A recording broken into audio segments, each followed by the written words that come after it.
Well, let's see what we've got for volume here. Does that look good? Everything's good, good, good. Don't want to get too loud for you. Very good.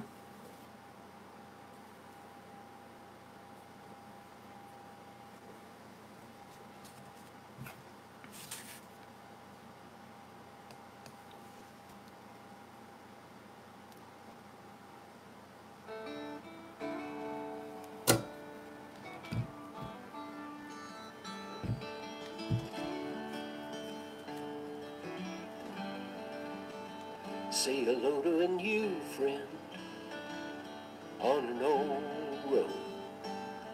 Take a two-lane trip of memories into mysteries unknown. Come along for the ride. Jim Hinckley's America. Jim Hinckley's America.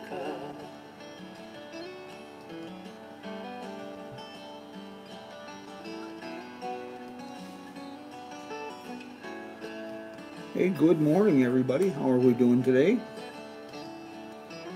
Another beautiful, sunny, warm day here in Kingman, Arizona.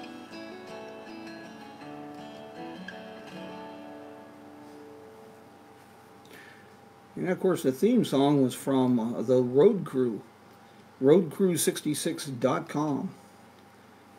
I'm always grateful that the boys have put that together for us. Joe, Woody, and Don, most appreciative. Brian, how are you, sir?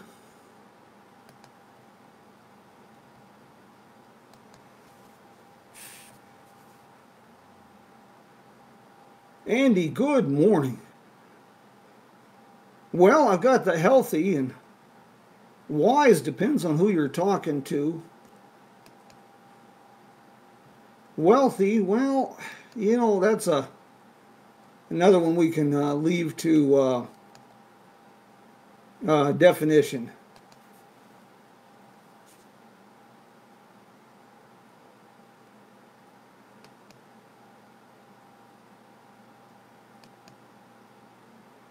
Mr. Keith Kentner, how are you, sir?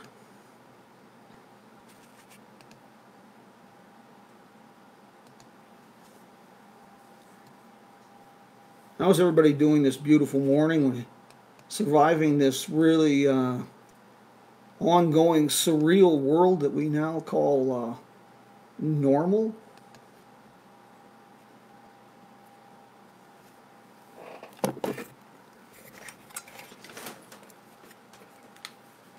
Hope everybody's doing well. Get a few things put together here.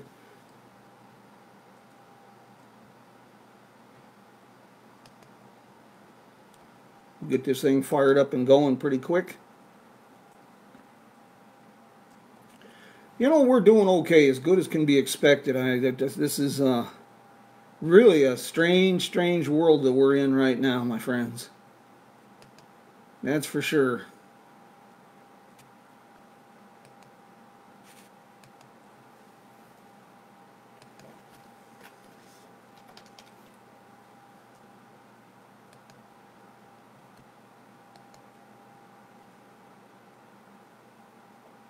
Adjusting to the new normal. Yes, we are, my friends.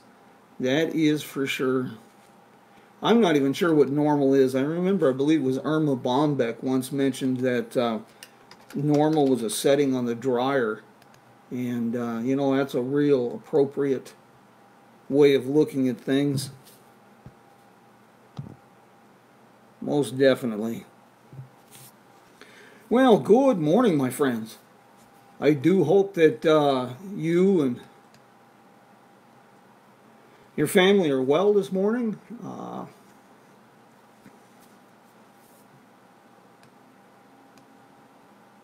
We're getting everything together here. Hey, anyway, on this morning's program, we have a request from the Netherlands, a contest at Uranus, and a somber announcement from Gallup and of course lots more. We try to keep this thing all lighthearted and but you know, that can be a challenge sometimes, the way things are right now.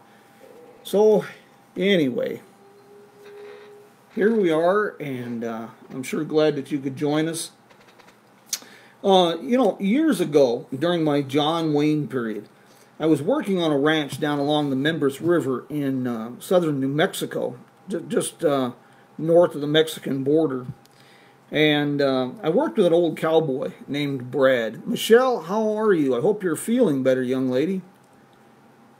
And I worked with this old cowboy named Brad down there. And now this is, show you how some things just don't change. Put on a few pounds, but this was me during my John Wayne period. Brad was quite a cowboy philosopher. He was a good old boy. He was, well, he was just flat a colorful character. No other way to put it. And he was quite an influence on me. All the way across the board. He looked like he had written a handbook on how to look and play the part of an old cowboy. He was just a hair over 6 foot tall, somewhere between 60 and 200 years old. And he was so thin, he could probably hide behind a flagpole. From the eyebrows up and everything covered by Levi's and long-sleeve work shirts were white as snow, and his face and hands were the color of well-worn leather. His battered, sweat-stained hat had probably been new sometime around when the Edsel made its debut. I think a lot about Brad at times like these. Like I said, he was an old cowboy philosopher. And I'm afraid, you know, a lot of his philosophy rubbed off on me. He used to say that the day started with meditation on all that can go wrong, and at the end of the day, he would be the only one smiling, as it never went as bad as he thought it would. He referred to himself as an optimistic pessimist. The current situation that we're all in is the reason that I've been thinking so much about Brad. You know, his view on life and whatnot.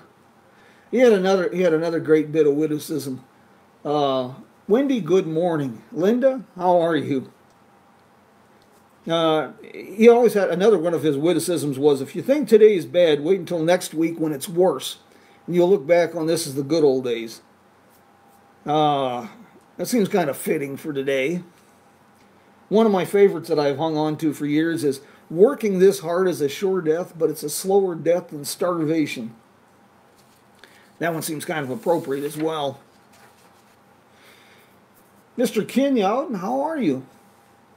So how is everyone coping? I have a couple of questions. How long do you think it will be before we get back to a semblance of normal? I suppose a better question would be, do you think anything will ever get back to normal?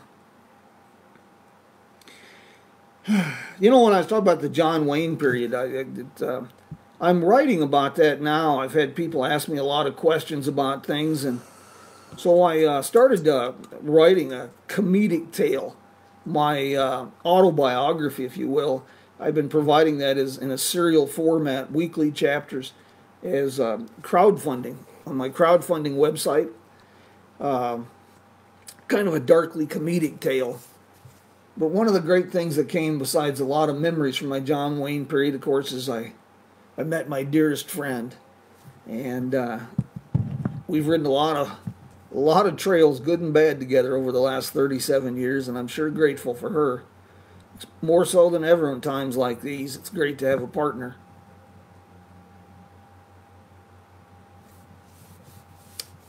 Okay, this is going to be kind of an abnormal summer for me. You know, for the past few decades, I've spent a lot of time visiting with tour company owners, tour guides that have become dear friends, and entertaining tour groups, visiting with friends that have become our Route 66 family, and, well, that's just not going to happen this year. Otto, how are you doing, sir?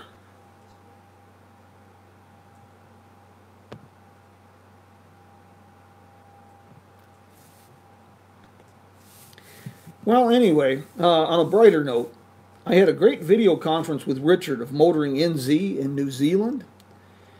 We were supposed to be meeting in person this weekend during the annual Route 66 Fun Run, as he was going to be on tour with Gilligan's Route 66 Tours. Well, anyway, we discussed the weekly column on auto history in the audio podcast that I've been developing for his publication. Next week will be part one of Benjamin Briscoe's story. You can check this story out and all the others that I'm writing for him at motoringnz.com.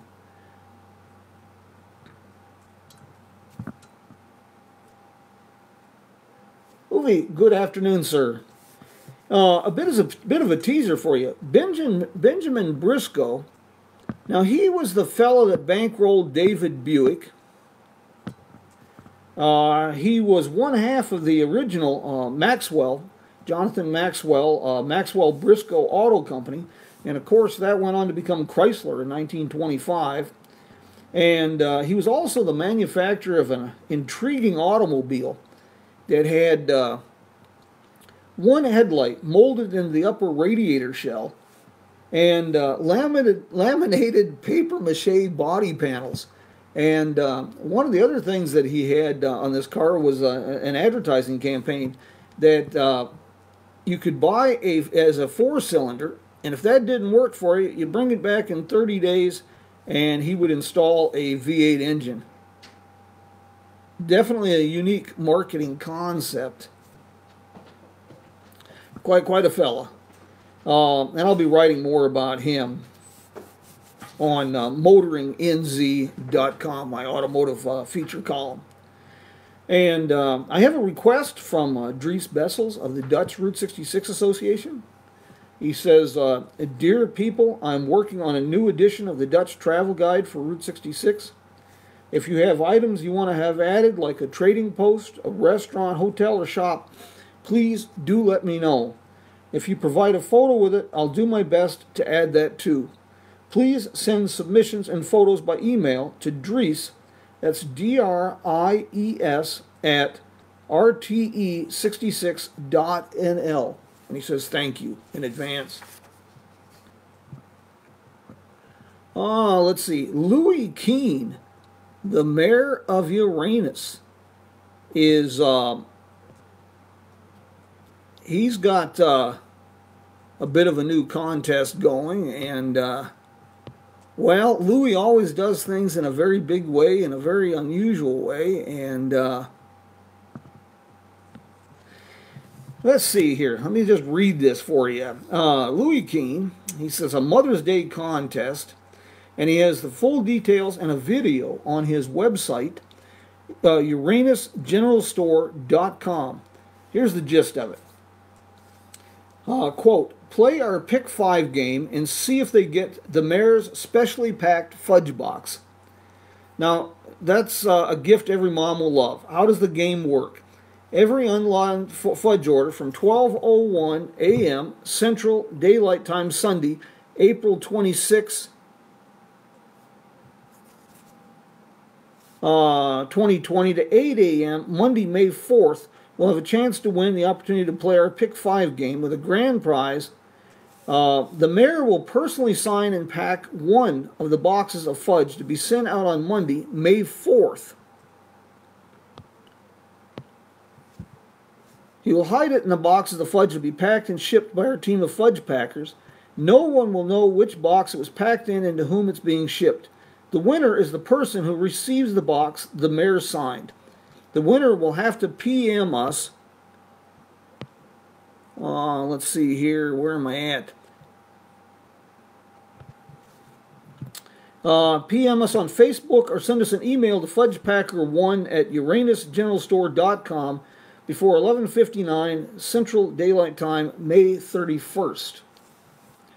Well, that's kind of a different sort of thing.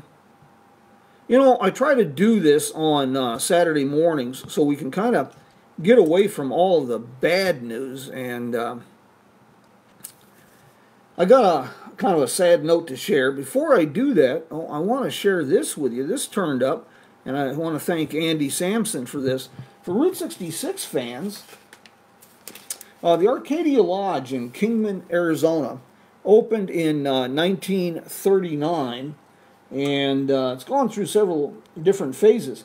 But the sign out front, there were some questions on when the sign was put up out front, because it's definitely not the original. Well, now we have confirmation. Big sign on the skyline. The Arcadia Lodge in Kingman has a brand new sign, which is the largest one in the city. Owner Rudolph Zellhofer says it demonstrates our confidence in the future of Kingman. The sign can be seen at the city's entrance on the west end. And this is Thursday, November 1st, 1962. So that's a little bit of a question we got answered there. Let's see.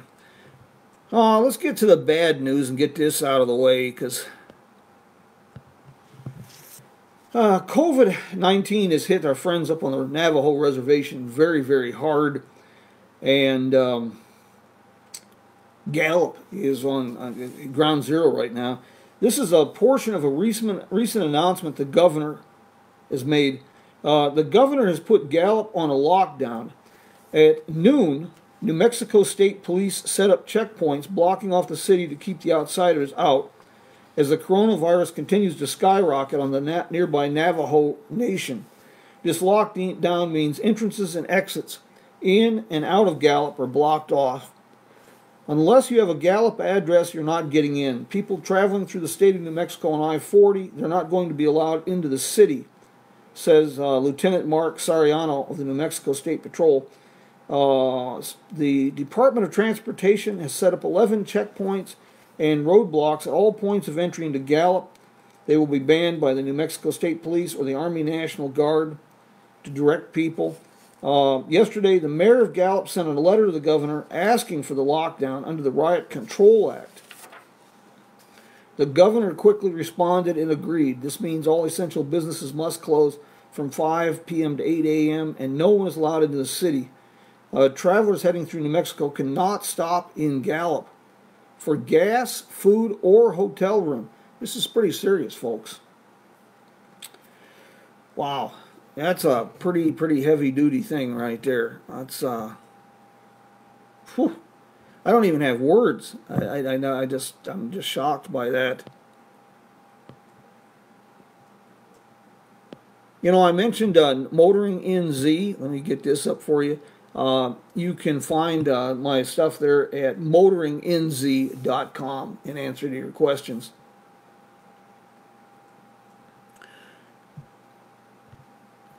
And let's see, I've got this to share with you. Hey, books. I still want to send this out that any author that wants to have a book profiled here, send it along. But today's book I want to share with you is God's Country, America in the 1950s. Guys, even if you lived through the 50s, I think you'd find that this book is really, really highly recommended. God's Country, America in the 1950s, J. Ronald Oakley. It's an older book, but you can get this on Amazon. And it's really well written. It's not dry, but it gets into really deep, entering the 50s. It changed my whole opinion of Harry Truman. There's a great chapter, Man from Independence. Everything here about the racial situation, women, love, and sex in Eisenhower's America. Pretty eye-opening. Religion, the role of Christianity and all of this played in America during the 1950s. The space race, living with the bombs, In Search of the 50s. Tremendous book. Highly recommended. I knew a bit about Eisenhower, but I'm going to be digging up more and more about Mr. Eisenhower. Really intrigued me immensely. His leadership, it was quite impressive, his ability to lead. And I think that's one of the problems this crisis has brought to the fruition here, but we won't get into that. But I will use that as kind of a segue, if you will. It says confession is good for the soul. Well, folks, I do have a confession to make, and I'm never embarrassed. I'm never proud of it when I have a bit of a fit, and I had a fit. Andy, Route 66 became known as the Mother Road through the book Grapes of Wrath, written by Steinbeck. He's the one that coined that phrase, the Mother Road. And it's been gone. But a little bit of a side note, a little off track with this, is that Main Street of America was part of the marketing campaign for Route 66. Well, there was more to it than that. It's actually Judge Lowe started doing that in 1913 with the National Old Trails Road. Miranda, we are going to miss you. Judy and I, we're holding on. We're doing okay. Getting back to what we were talking about, I wanted to confess I had a bit of a fit this last week. People have been sharing, just tagging me in all these crazy Facebook posts, sending me stuff on Messenger, and my gosh, I tell you guys, I kind of got upset. And except for this rant, I've avoided snarky comments on this last week's political circus, our seeming obsession with conspiracy theories, eagerness to share them, to regurgitate the strangest things that we've heard on TV or some talking head said, protesters displaying their inability to be responsible with guns, and general displays of insanity that just beg for jokes to be made. And I went on a bit of a rant. Other than that, I've been good. I haven't commented, and I've been polite and doing the best I can about handling this thing. Hey, and if you feel that my effort of being behave and not creating additional divisions and not going off on people is worthy of rewarding, well, this storyteller accepts tips through PayPal, of course, crowdfunding, and I would even accept a rain check for pie if you'd like to do that. Well, I'm glad to hear you're enjoying this. This is something I enjoy doing and want to share with people. The Chillin' on Beale in Kingman generally takes place the third Saturday of every month. And it was scheduled to kick off in April, and we know how that went. And then it was moved to May 16th, and now the governor extended things, so the organizers have notified me that they're postponing it until June. And of course, I will keep you posted on updates. Let's see, where am I at here now with this? You know, it's about time. I don't want to tie you up all weekend. I know you got things you want to do. Check out updates to our website at jimhinckleysamerica.com. You'll find I've got a news and update page, and I'm publishing press releases, news stories on tourism, updates from different businesses, communities, things like the situation in Gallup.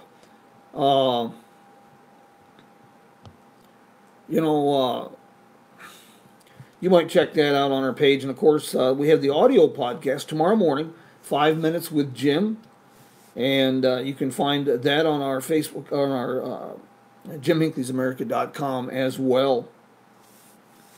You know, I want to kind of wrap this up a little bit. We've got so much division, and it worries me. It bothers me, to be just flat honest. It really, really bothers me. And I want to just give you a quick thought here. Let's not forget, you know, we're all stressing out here. Let's not forget that the people we're so quick to see in the tone of liberal or conservative or Democrat or Republican or whatever, you know, those are our neighbors. And they're worried about the future, their businesses, their jobs, and their families, just like we are. And I'll bet there's some place we can find some common ground. And and find ways to help each other and work together. I hope you enjoy these programs. We're doing this on Saturday mornings, Coffee with Jim. We've doing some from the road now. On the road with Jim, I did one last week from Camp Beale Springs. And I hope you're enjoying those as well. Give a shout out, we've got a few sponsors that have been able to hang on. I'm really grateful because their business has really been hurting. And I'm glad that they were able to stick with us. But more and more we are having, excuse me, as you can see, I still have issues that I'm dealing with here on this bug. We are having to depend more and more. We're having to do more and more depending on our crowdfunding to keep things rolling. And we appreciate everybody who has kicked in and helped on that. As little as $1 a month may not seem like much, but there again, when we join together as a community and pool our resources, we can sure accomplish a lot. And I want to thank everybody. And as my way of saying thank you for people who are supporting the crowdfunding, I'm putting up some exclusive content, such as, like I mentioned, my autobiography, A Darkly Comedic Tale. I reprinted the entire journal with photos of Edsel Ford's adventures on the National Old Trails Road in 1915. So a lot of good stuff on there. Well, as is our custom, before we wrap this up, does anyone have any questions? Anything I can answer for you? Travel-related tourism, I'm pretty good at telling people where to go. Brian, it was good to see everyone here, and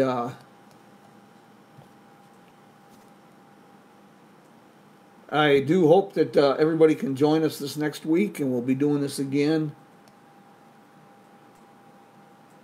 Let's see here. Otto, it was really great to see you. I haven't seen you since Cuba, I don't think. Yeah, Eisenhower. Linda Hobbs mentioned Eisenhower. Man, you talk about a man with true leadership skills. My impression of his presidency and everything about the fellow has just gone up quite a lot. Thank you, Barbara. I hope everybody's up there is doing well. Linda, I am... Andy, you do like to stir the pot. Andy Sampson has asked me about the Clark Gable honeymoon in Oatman. Well, all I can tell you is that they did marry in Kingman in March of 1939, late in the afternoon. Purportedly, there was a reception for them at the Brunswick Hotel, downtown Kingman. And the next morning, bright and early, they were in Los Angeles for a press conference. So you fill in the blanks. If they stayed in Oatman for a honeymoon, it was awful, awful short. Guys, thank you so much for joining me today. I've enjoyed this. I hope you've enjoyed this as well. And we will do this again next Saturday morning, 7 o'clock Mountain Standard Time. Watch for some of our on-the-road programs. And don't forget, tomorrow, the podcast, 5 Minutes with Jim. Take care, mi amigos. Adios. Jim Hinckley is America.